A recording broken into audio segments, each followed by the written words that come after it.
So before starting, we remind my dear panelists that we have plenty of issues of very little time. Please be concise. So now you will have to forgive me to derogate to the old rule, ladies first. I will start with Karim. And I will start with a very general question. Well, you're a regulator, so you will have a perfect vantage point from which to observe and evaluate the legal framework introduced by the directive. So, in your opinion, does it work properly? Are there any problems, challenges, need for reform? Thank you for the question. First, I would like to, of course, thank the Free State of Bavaria for hosting this event. It was a great success last year, and I think it will be again today, and of course to the Observatory for organizing such an event, which is really useful for us as well, regulators, to have discussion and both views. And also, by the way, for using a picture of me that was taken 15 years ago, which is another proof that Twitter is full of lies. But to go back to your very serious questions, we've been busy at ERGA studying this very important topic for the last couple of years. We will issue another report for the next plenary, which takes place on the 14th of December. And one of my colleagues who should have been with me is still working on it, that's why she's not there. But and the findings actually corroborate, thankfully, your work at the observatory, which means that the implementation has been very diverse across Europe. And if I may add a comment on that, why not? You know, this obligation comes from the cultural exception principle that lots of countries fought for the adoption of this directive. And so this is not a surprise for me that, and for us regulators, that the implementation of the directive is as diverse as the cultural diversity exists in Europe. So for me this is not a bad thing. Of course, for economic players and VOD it can be more difficult because you're confronted with several systems, and I understand that in order to do business it's always easier to have a common set of rules which is implemented in the same way everywhere, which often amounts to no rules at all. But in this case, we don't see a particular problem in the implementation. That's taken a lot of time. As you remembered, the directive was adopted in 2018, and the last country, if I'm correct, was Ireland to transpose it, and it was in last April, if I'm correct. So it took almost 5 years to have a full implementation across Europe. So the other remark, to keep it short, that I can make is that we've got to take stock of what's happening.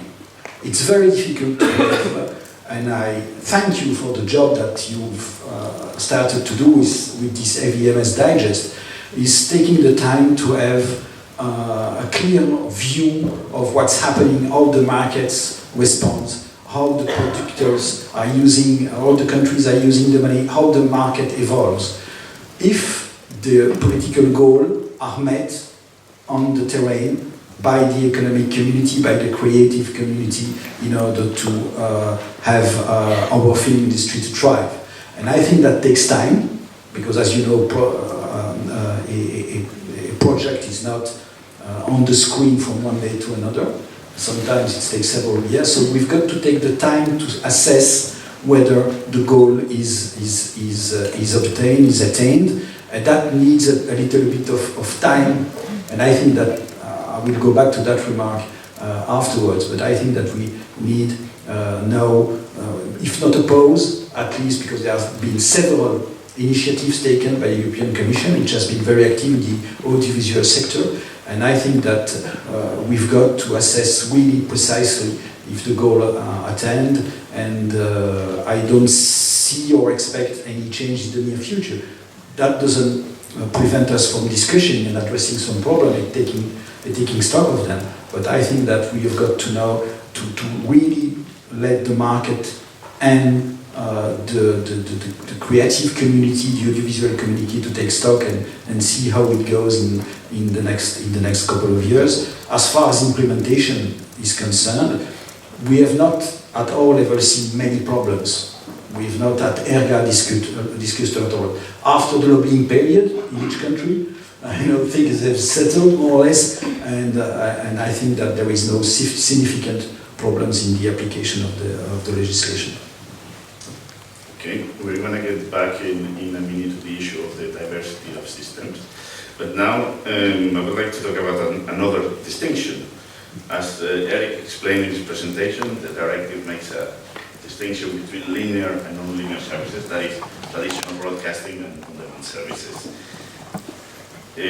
Some say that whereas it made sense in the past, that is, when the original AVMSD directive was adopted in 2007, right now, given the weight of global streamers, does it make sense anymore? It's a very complicated question because, as you said, some say, but on what grounds, and so the discussion here is more or less what are now, for me, imagine, what are now the users' behavior towards the media landscape, and if the user's behavior has changed in such a way that now the prime interaction with audiovisual content is the platform, then you've got to think about eventually changing some rules. And if I want to highlight one topic to be brief of that, because it's very hard to be, we've got to go then through the whole AVMSD directive, and I don't think that we have got the time to do that now. But one point which I would like to focus on is the obligation of the must-offer obligation. The must-offer obligation. Because if you want to see content, I know that broadcasting has and distributors have a lot of obligation regarding the presence of certain channels on their offer. There is no must-offer obligation. The equivalent of the must-offer obligation on VOD platforms and on intermediary service. And I think this is a big question to keep what's produced alive. There is always those two paradigms: the production. You've got systems sustaining the production, but you've got to also to support the distribution system. And the must-offer obligation can be seen as a way to support the distribution system. What's the point of financing the audiovisual industry if nobody sees it?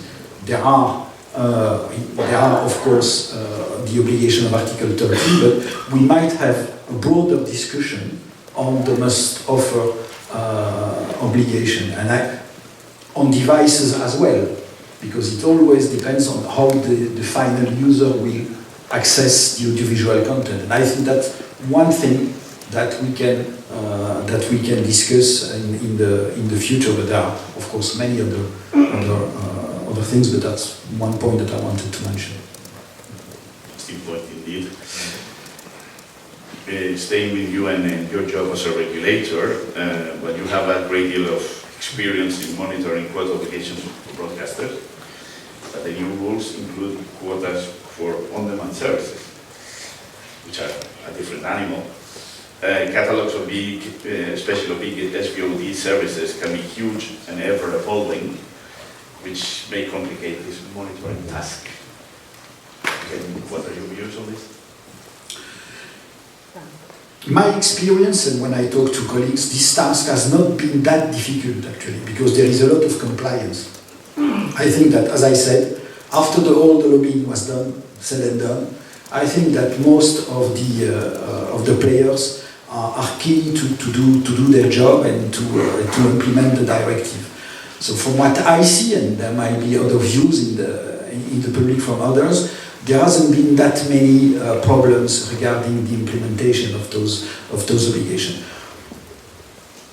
One can argue that the availability of data to control can be improved.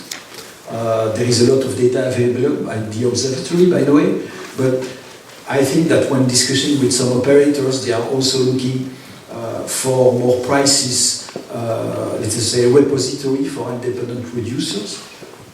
There are associations, I know them, of course, but that's something that sometimes when I speak to different editors, that a problem that can be encountered. But I must say that for the time being, and from what I know, there hasn't been many big issues that have been flagged regarding compliance.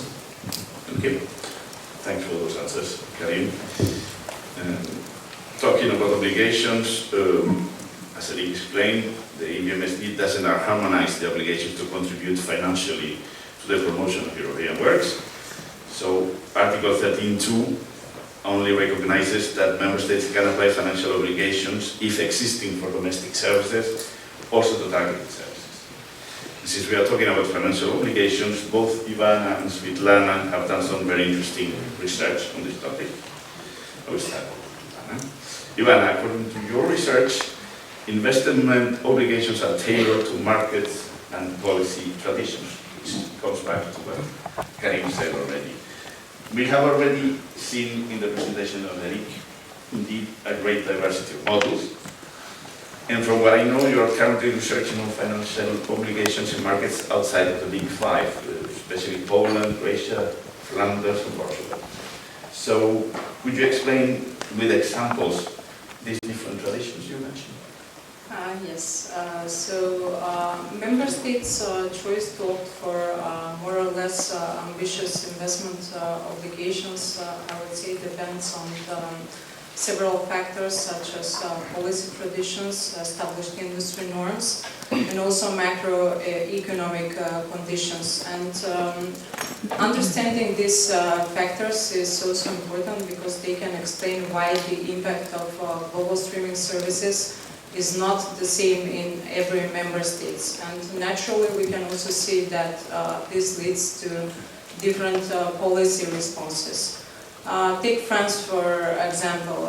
In France we see that there is an established tradition of regulating the audiovisual industry with the objective of supporting independence and diversity, and we see that in France current investment obligation for streamers was built on already existing measures for domestic players.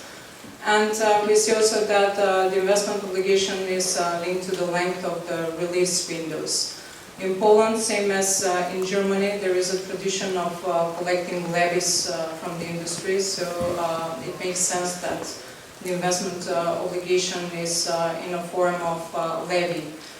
So in our research conducted at SMIT-VUB, we see that there is a path dependence, meaning that the current policies for streamers are developed on already existing rules for other players, and these are patterns that we observe in markets beyond the Big Five, but also are consistent with previous research that we did on some of the larger markets such as Germany and France. And what deserves attention, I would say, is that when we look at these markets beyond the Big Five, it becomes apparent that not all member states are in a position to introduce more ambitious investment obligation rates and more comprehensive models of investment obligations. So we see that if we compare the rates, and as we saw from Eric's presentation, only France, Italy and Spain move beyond the 5% threshold, with Spain standing right at the 5% border. So this creates challenges in some of the smaller markets because they face difficulties to bring investment obligations in balance with other existing measures such as tax incentives, and as a result the production sectors in these markets face difficulties to become more competitive in relation to other markets.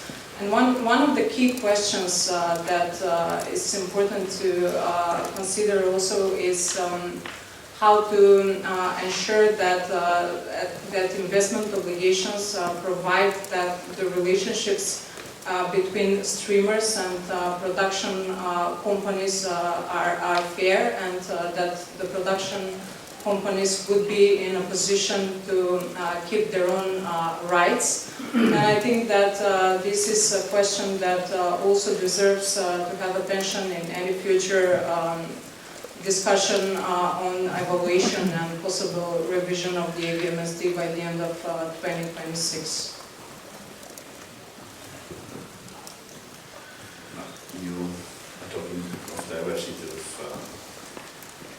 models which have impact on the countries and on markets and on providers.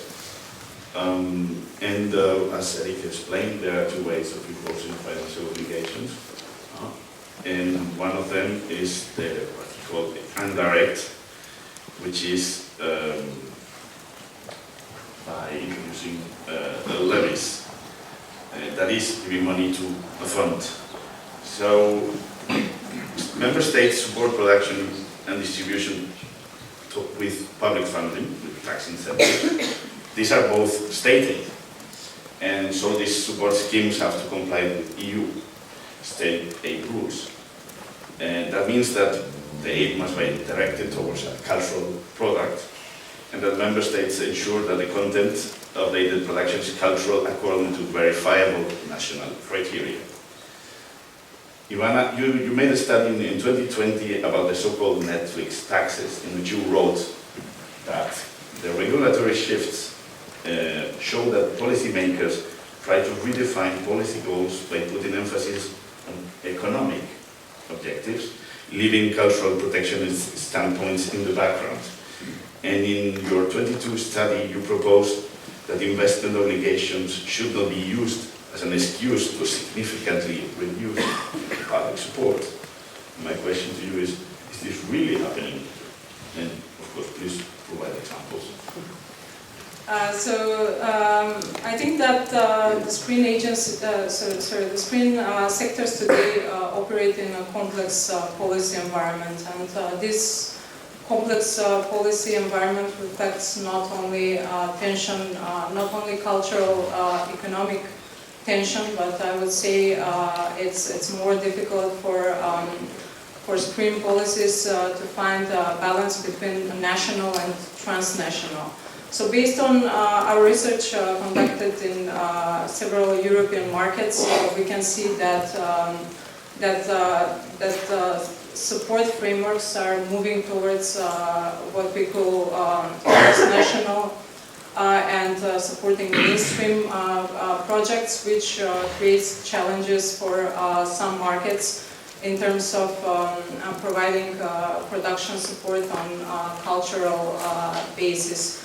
And also I think that it's important when we see the investment obligations that they can play a dual role, meaning that at the same time they can support a thriving production sector and ensure that there is at the same time European workers have possibility to travel to other markets.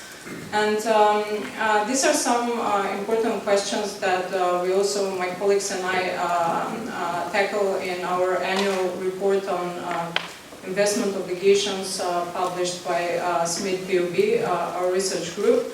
And in our latest report, we also analyze and provide a recommendation that the public support measures should not be reduced and for policymakers to use investment obligations as a possibility to reduce support measures.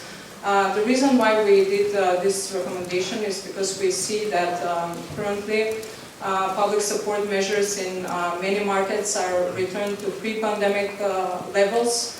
And we see also in some markets, most recently in Italy, that there are ideas on reducing the public support for production.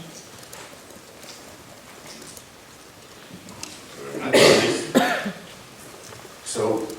mentioned the levy already, which is the indirect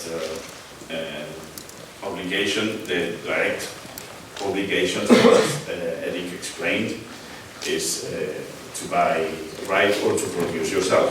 So a direct investment obligation is easy for a service provider to understand. They have to invest a given amount of money on a work that is theirs, and they can expect a return on their investment. Indirect obligations are a different matter. Service providers have to give their money to a fund, and the fund will distribute it, but not necessarily back to them. That is called a levy. And the question is, what is a levy? Are we talking about taxes here? Well, we have a tax lawyer here, Svitlana. In a recent article of yours, you wrote that the levy is a compulsory, non-refundable charge imposed and collected by the government. Therefore, the levy falls into the scope of tax scrutiny. And then you add that policymakers attempt to deny its qualification as a tax, predominantly because of potential frictions with international and domestic tax rules. So could you please explain the meaning and consequences of this? And please do it simple, because we are not tax lawyers here. Thank you so much. First of all, I would like to say that I'm coming from a completely different background. Therefore, I will try to do it simple, but it's also complicated for me, everything what is going on here. I would like to say that I focused mostly on the financial obligations. That was the only focus of my study. And the financial obligation, why? Because that resembles to be a tax measure. So, and what is a tax? You already read it in my quote that it's a compulsory, non-refundable charge imposed and collected by the government. It should stem from law, it should be compulsory for someone, taxpayers, to pay it, and whether or not it is collected by a film fund or it's collected to the general state budget, it actually doesn't matter. If it is a tax, it is a tax. So whether it's called levy or tax, it doesn't really matter. That's why my primary focus was on the levy. And levy is different from the direct financial obligations. Why? Because levy is collected by the government. And sometimes VOD providers, they might have the access to the funds in terms of the distribution of these funds collected from them, but sometimes under the domestic legislation, they also don't have this access. It means that they pay this money and they never see them again. This money are used for other purposes. In tax, we call it earmark tax. So whether it could be resemble like a car tax that car owners also pay if they use your car. So you use your car, you pay tax. You don't use, you don't pay.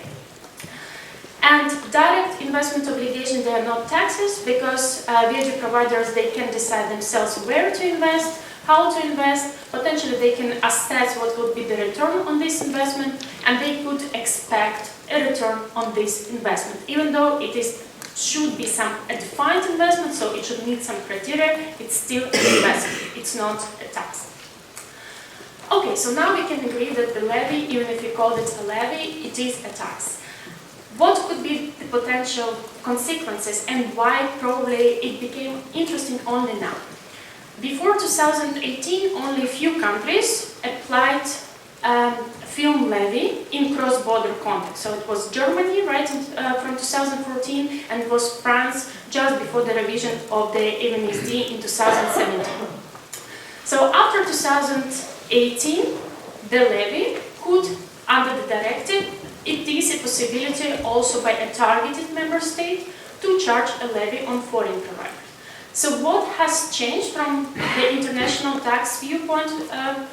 It's that it is subject to international obligations now and international law.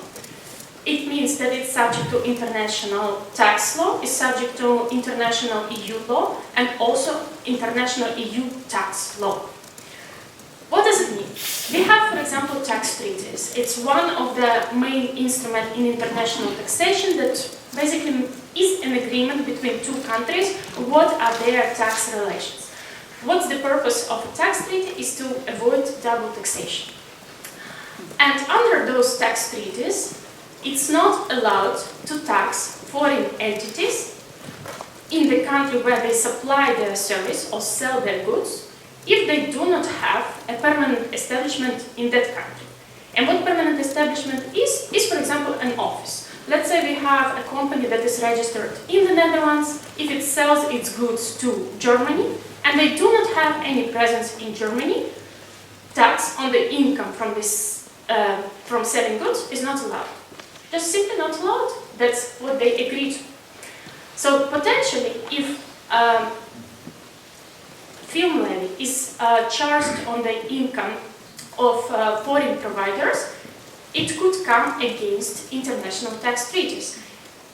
Now, so far, this point has not been raised. Why? Because actually in international taxation, there are more developments, and policymakers, they also try to charge not only broadcasters, but other digital services. For example, they could those services like Amazon for selling goods, or those services like Booking for booking goods online as well. They are also becoming subject to different kinds of levies. And many policymakers say this is a levy, it's not an income tax, it's not subject to tax treaties. That's it. That's just not an income tax. That's it. So far, so good. They went a bit with that for a while. However, there is currently a global international project that potentially not on your agenda. It has been on our agenda for a while, since 2015. And the purpose of this project is to establish a global framework for taxation of all digital companies. That's called OECD Pillar 1 project. And this project is now supported by 137 countries. The purpose of this project is to develop a tax mechanism at the country of a destination of the service, so it's similar to a targeted country for film levy, that multinationals, where they target customers, they will pay a certain portion of taxes also there. This project will be not targeted towards audiovisual media services. It is a global project, so it will target all type of digital companies.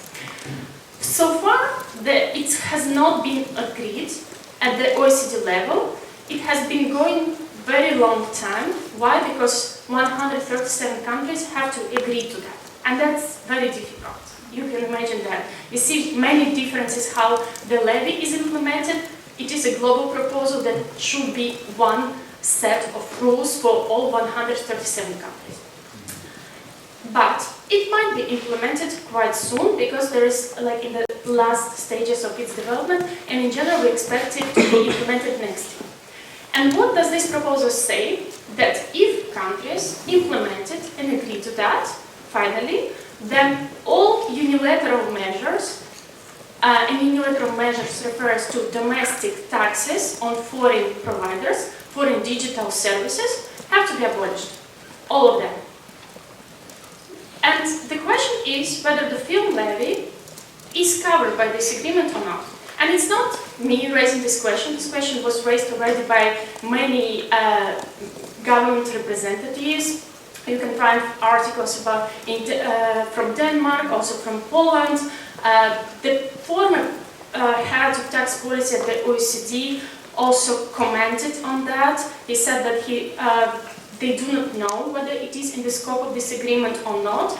However, so far, there is a negotiation on this matter, and potentially that would be also interesting for you to know, because if it is agreed, then yes, it has to be abolished or not. And it is also very important to note that in tax treaty there is no cultural exemption that could prevent this situation that actually all taxes will be abolished, except for probably those which support cultural objectives. And if this proposal is not implemented, so there is a chance that 137 countries do not agree to that, then all the countries try to develop their domestic digital service taxes. And digital service taxes will be something similar to film levy. However, it will apply probably to all type of digital services. And then all these film providers, they will be subject not only to film levy in targeted states, but to an additional obligation. I hope it was simple. What do you think? You can see that she's a professor, she explains complex things very well. Well, tax law is a complicated field of law. And there's another one that is also complicated, which is competition law. So now I would like to talk to you about the intersection between tax law and competition law. And in your research you state that the AVMSD lacks specific effective mechanisms to achieve its own goals, which may lead to distortions to the economic activity of service providers in the single market. And you warn that in the absence of measures coordinating different taxes and financial charges imposed in the audiovisual industry, there are significant distortions to free competition and the investment climate in the internal market. So, can you develop this idea? Even simpler. Yes. And with examples. Yes, sure. So, we deal with financial matters in cross-border scenarios quite often, right? So that's basically our careers as tax lawyers. We help to avoid double taxation on a daily basis.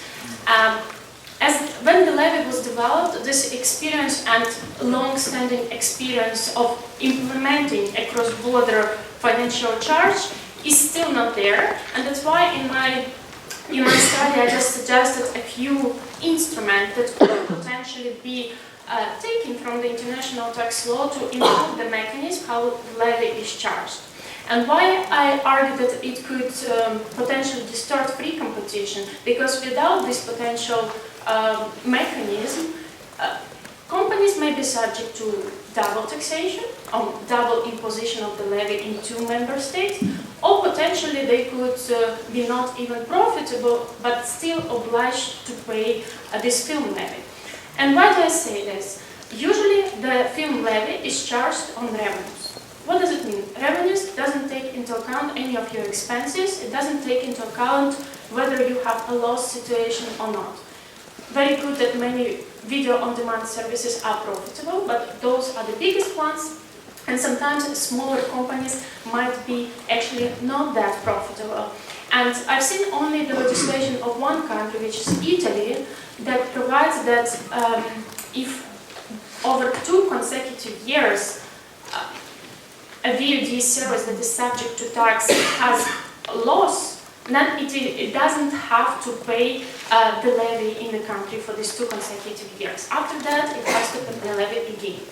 And what does it mean, for example, when France imposes a quite huge obligation in terms of 5% plus in combination with the direct investment obligation applied to revenue? It means that your profit margin should be at least more than 5%, okay, good 10-20% is a good profit margin. However, we cannot expect that every single year companies might have such a huge profit margin. Sometimes there is an economic downturn that might affect the profitability of companies. However, they still have to pay this financial obligation whether or not they have big expenses or not big expenses. So that's one suggestion, was sometimes to develop that loss situation or expenses might be also taken into account. This may be difficult in terms of when the levy is applied by a targeted member state. Why? Because the company is not established there. That's why the member state would not know what's the economic position of that company, meaning it doesn't have access to its accounts of this company. That's why in international taxation, when we charge a charge percentage on revenue and not on profit, it's usually a small percentage. It's like 1-2%, because we try to account for the fact that it's not charged on net profit. And if it's not charged on net profit, that should be a marginal number. So that's why usually we try to avoid bigger percentage like 5-6% that could be quite detrimental to the economic success of these companies. The second thing that I suggested is to potential measure, maybe not only for AVMSD policymakers and lawyers, but in a broader on European level, is to harmonize targeted rules. So far, AVMSD doesn't identify how to establish that the revenue is generated let's say in one member state, let's say in Germany. Give it an example, we have a German citizen that goes to the Netherlands for 1 month of holiday, yeah, to Zandvoort. Yes, and then he stays there for 1 month and uses its service from some VOD provider, and then is it the revenue that should be allocated to Germany, or that's the revenue that should be taken into account in the Netherlands? Usually they say that the service should be available in German. Okay, but what if the same person goes to live to the Netherlands for 2-3 years and watches his account in German? And then the question where this income has to be allocated. And I think that this is quite an important issue in the European Union with free movement of workers, that everyone goes everywhere, uses their accounts that can be established in one state, and then go and live for 5 years in a different country. So under many other rules that we have also in international taxation and identify the place of supply, we use different mechanisms, like for example the IP address, the payment method, and what I wanted to say that every single, I analyzed portability director, AVMSD, Pillar 1 proposal, VAT rules, and every this directive had different rules for the identification of the final destination country. I was like, how it would be very difficult actually for businesses to comply with all these 5 different regulations that are 5 different EU regulations, and that identify different rules to, for example, for VAT it was payment, means of payment. For portability director it was portability directive, it was actually the address of a person, and even it was the identity of a person. I don't even know how the companies sometimes have to collect our identity cards, meaning the identity card. So yeah, that was another suggestion to maybe harmonize. And the last, although we should be short on that, the last was that when 2 member states can impose an obligation on a VOD provider, for example, the place of where the company is established, can impose an obligation on worldwide income. For example, that's the case in France. So all the revenue from all the countries is subject to the film levy in France. However, for example, France can pay, also the VOD provider can also be subject to obligation in other member states, those that are targeted member states. It comes to the question of double imposition.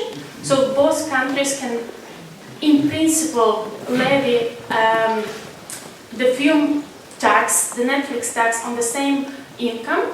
And the directive provides that the country of establishment should take into account the levy that is imposed at the targeted member states. But the question is how it should take into account. But that would make it not double imposition, no? If yes, it's taken properly into account. But how? How would you take it into account? Not expert. So that's another suggestion. In tax law there are millions of tools how to take into account, and maybe this experience could be also used to identify the rules how you take it into account. Yeah. Wow. Sorry, I tried. Well, that's very clear. So, plenty of things said by Svitlana, plenty of things said by Ivana. What does the regulator say about all this? And you have very little time. First, I mean, I would advise any private company in this room to read Board Tax Journal, 2023, volume 15, number 2. That's where your article is published, right? and I read it yesterday. It's really interesting. This is a perspective that is not often used in the media environment. And I thought, reading your article, that there is not a lot of media minister or finance minister that really knows what their representative is doing at the OECD. Because stating that there is a potential full tax exemption on digital service, this is not really what's on the political agenda right now. But nevertheless, no, it's another perspective. The thing is, you've got always to understand what was the objective of the legislator. It's cultural objective. Does it work? Does it not work? Is it proportionate? Is the solution that has been chosen is proportionate? Is it the mean less intrusive to the free exercise of the market, or the free exercise of business, sorry? So those are very general questions, and I'm not aware of any single court decision yet regarding the systems that have been put in place regarding the implementation of Article 13. So far so good, I would say. But truly, the thing is also that there is no one at any level who doesn't want those private companies who are now subject to levy or to contribution or investment obligation not to do well. I think that everyone wants the project to be sustainable, to make money on that, and that's the whole idea of the scheme. And so there is no objective of adding a burden on some private companies in the private sector. I think this is really to make thrive the sector, which is deemed sufficiently important to have exceptional rules. I mean, nobody would say to a pharmaceutical company, okay, you've got difficulties, don't do the test before putting your medicine on the market. No, you will still be subject to do those tests, even if your company is not profitable, because there is a higher objective behind that. So we've got to mitigate all that and to understand the objective. Now, as I said in my first intervention, we've got to take stock and see how the market evolves. Is it the proper way to achieve the goal that is in place? And I think that, because we talk a lot about the stability of the market in taking stock of the point of view of the companies, but we've got also look at what's happening in the producers world and in the creation world, and see over the past years how they also have been affected by the various crises that we have been facing. So I think that now there is a line, a political line that is being decided, that is put into law. Let us take time to see how it evolves before putting too rapidly our fingers in the engine. Thank you. Well, now it's time to pass to the next panel, but don't forget, I have forgotten about the big elephant in the room. Come. So, UK works, being European works, as Eric explained, according to the current directive, UK works are still European works. However, we're aware of discussions about changing this state of things. And if you can, any of you, comment very briefly on the topic, please. Any of you? Ladies first. I just want to outline that this is a complex question on which it's very difficult to answer with yes or no simple answer. I think when making a decision, it's important to consider what are the possible trade-offs in the quotas systems. And secondly, I think that any option to redefine European works also should consider the broader picture on cultural and linguistic diversity in the EU, meaning that that also some smaller markets should have a possibility to provide a broader circulation of their own European works. And I think that if we have strong national quotas in larger markets, that makes it more difficult for smaller markets.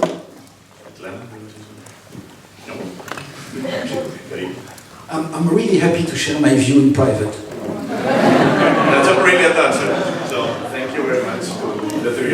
And now it's time for the second part.